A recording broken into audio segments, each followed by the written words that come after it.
Welcome back, class 7 to the online bio classes. We have already started chapter 2, Kingdom Classification 1. So we'll try to complete this chapter because your unit test is very near. I'll try to wrap it up, complete it out fast, and then some revision part also I will do. So don't think only the exercises, the questions which are given at the end of the chapter will be asked in the examination. No. In the test or for the preparation of your test, you have to read everything from inside the book because questions can be asked from anywhere inside the book. So read thoroughly each and every line. So we are doing Kingdom Plantae. You know what is plant kingdom. All the plants, you see variety of plants are present around us and they are of different shape and size. They are of different types. Some are found growing only in the deserts. Some are found growing only in the water. They are called aquatic plants. So they show different types of characteristics according to the place where they grow, according to the temperature or the environment in which they grow. They are adapted to survive in such type of climatic conditions. Like desert plants are adapted for growing in desert conditions. So before starting, what are some of the characters of plants? Number one, they are multicellular. Multicellular means their body is made up of millions of cells. And they are autotrophic organism. Autotrophic means the one which can prepare their own food. We know that green plants make their own food by the process of photosynthesis. Okay? And for that, what they need, the requirements are chlorophyll. Chlorophyll is present because all the green parts of the plant are due to chlorophyll, which is the name of a pigment found in a plastid called chloroplast. Okay? So all the green parts of the plant are capable of carrying out photosynthesis with the help of sunlight, water and chlorophyll. So it contains a green pigment called chlorophyll which helps in the process of photosynthesis. And how they are attached, where they are fixed, most of the plants are fixed to the soil with the help of their roots. But here we cannot say about the aquatic plants because aquatic plants, some of them are fixed to the ground or the bottom of the pond or lakes or oceans, but others, some of them remain floating on the surface of water also. Okay? Then comes, they are of wide variety.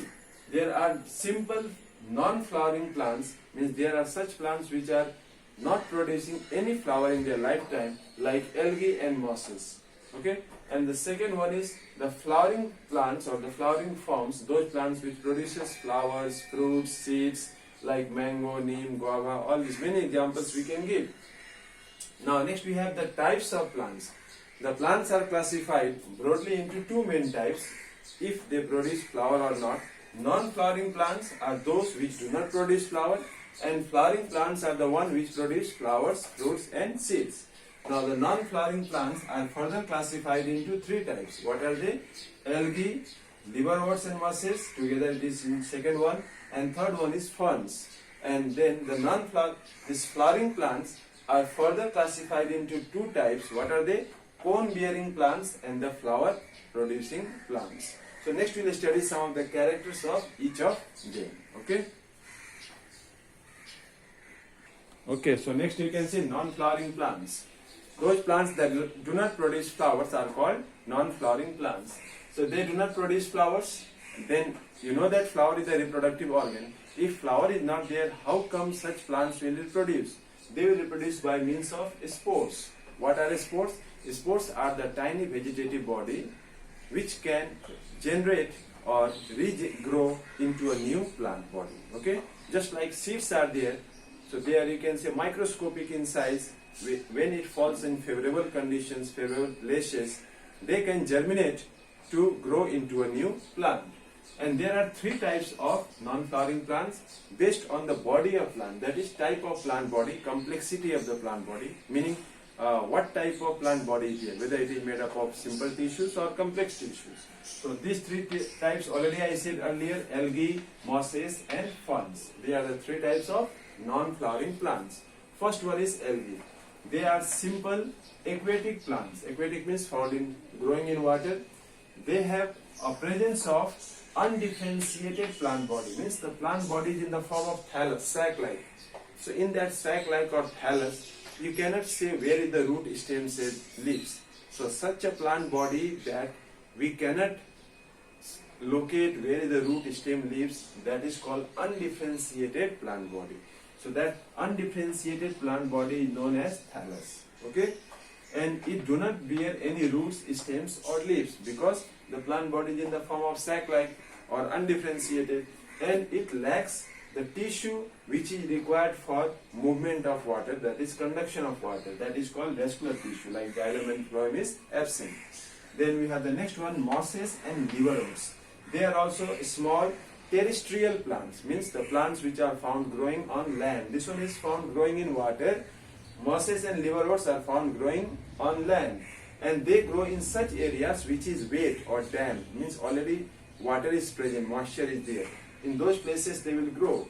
Their plant body is simple and they have leaf-like structure which is called thallus, whereas they have certain structures called rhizoids. Rhizoids are those structures which enters inside the soil or in the substratum on which they grow, and they draw nourishment from them. And just like algae, they do not have vascular tissue for the conduction of water and food. Like xylem and phloem is absent both in mosses as well as in algae. So at least 2-3 characters of both you can learn. Now next we have to do is ferns.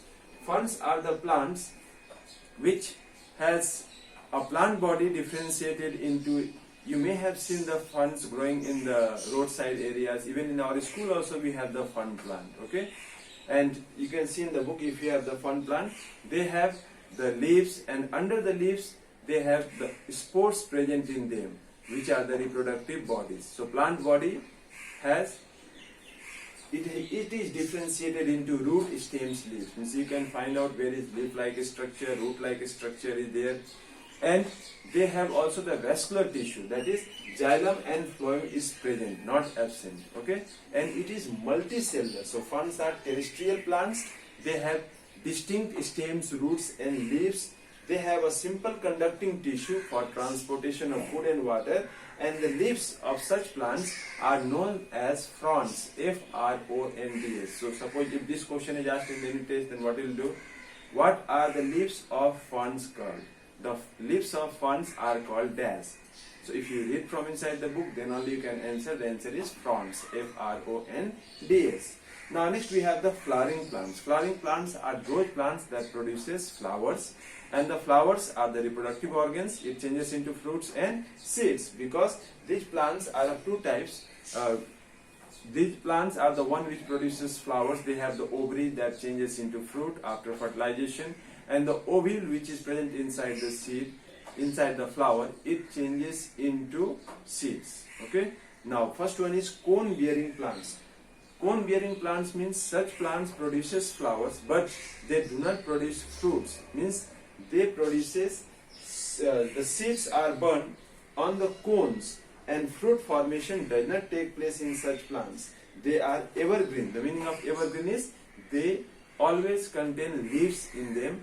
All the leaves are never shed at a time. They gradually shed their leaves, that is seasonally. They do not shed all their leaves at a time seasonally. And this group consists of very tall plants, and it is found growing in the hilly areas. We are very close to the hilly areas, that is in the mountainous region. And the examples of such plants are pine tree. You may have seen the pine cone. It is used for decoration purpose also. Then we have the fir, spruce, cedar. Now next we have flowering plants. You have seen a variety of flowering plants growing around you, like mango tree, guava tree, all are flowering plants. So these flowering plants are multicellular, not simple. They have a complex body structure. The plant body differentiated into stems, roots, leaves, everything is there, and they have a well-developed vascular tissue which consists of xylem and phloem, and they have hard woody stems also. And most of the flowering plants are deciduous. The meaning of the word deciduous is they will shed. Shed means all their leaves will fall in a particular season. Okay, and this group is the largest group in the plant kingdom, and they are further divided into three types. If the plants are small in height or size, they are called herbs. The medium-sized plants are called shrubs, and very tall plants are known as trees. And they are further classified into two types on the basis of presence of number of cotyledons. Like if a plant, flowering plant, contains only one cotyledon in their seed, like rice, wheat, maize, they are called monocotyledonous plants or monocots, whereas plants like beans, gram, chana, you have seen two cotyledons are there. The chana dal we take, no? So such plants which has two cotyledons, even if you take the mango seed and break it, you will find that two cotyledons will be there inside the mango seed. So mango plant is also a dicot plant. Then the last but not the least, we have kingdom Animalia. Animal kingdom we will study later on in the next chapter. It is a very big kingdom. It consists of variety of animals and they are further classified into many groups. So all the details in the third chapter we have to study. So now what we will do is, for your unit test, the revision you have to do is, you have to learn both chapter 1 and 2. I know chapter 2 exercises are not given, not completed, but the chapter has been explained, taught. You can see the video again and again so that you can understand and read the chapter. That is important. Reading thoroughly is important. Those who do not have the book, at least go through the video so that you can learn all those whatever is taught and prepare for the test nicely. Don't remain absent. Okay? And after watching the video, you write your name in the comment section. You can also like and okay. After this, what more? Yeah, attendance. You must be regular. Those who are not regular, you know that your attendance is taken every day. I will check and I will call you individually if you are found not doing your attendance regularly. Okay.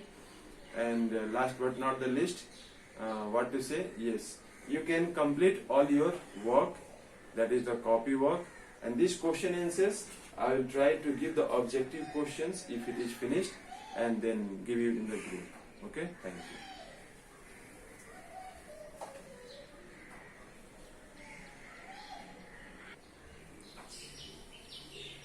Okay, now listen this.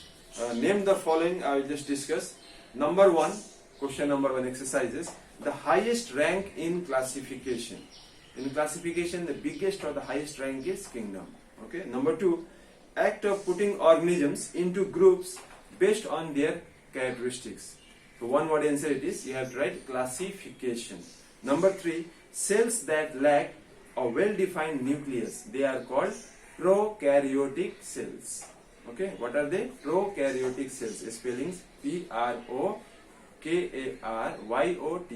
Prokaryotic. Number 4, the system of giving two names of an organism. It is called binomial nomenclature. It was given by Carlos Linnaeus.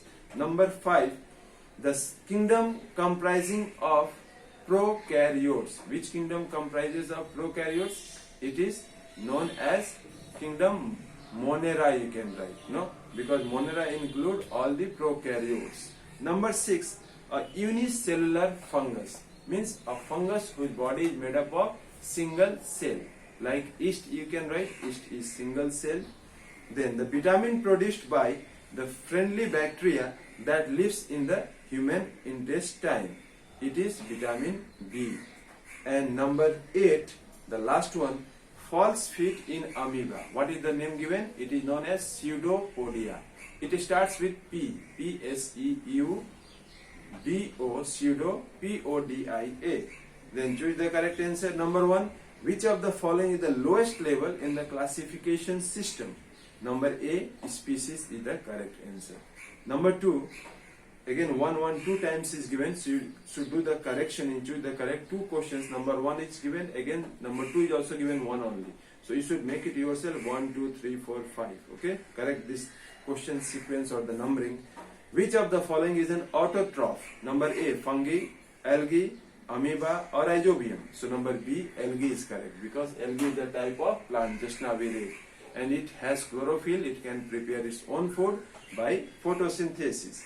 Number 3, which kingdom comprises unicellular organisms with a well-defined nucleus?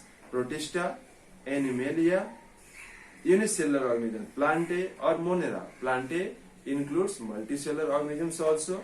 Monera, unicellular, but it is not well-defined nucleus is not there. Protista, Animalia. So which one is Animalia is also multicellular. So your correct answer is Protista, number A.